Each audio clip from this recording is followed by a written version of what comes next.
విడాకులు వాళ్ళు స్వేచ్ఛగా ఇచ్చుకునే పరిస్థితి వస్తారు.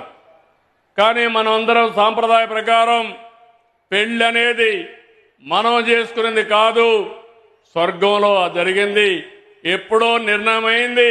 పెళ్లి జరిగిన తర్వాత విడాకులనే మాటే రాకుండా ఉండాలనేది హిందూ సాంప్రదాయం అని మరొక్కసారి మీ అందరికీ విజ్ఞప్తి చేస్తున్నా. అదే భారతీయ సాంప్రదాయం.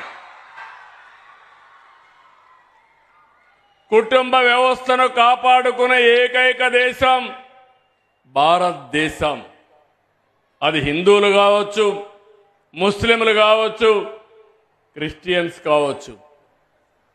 అది ఒక్క భారతదేశానికి, ఇండియాకి సొంతం అని చెప్పి కూడా నేను మీకు తెలియజేస్తున్నా.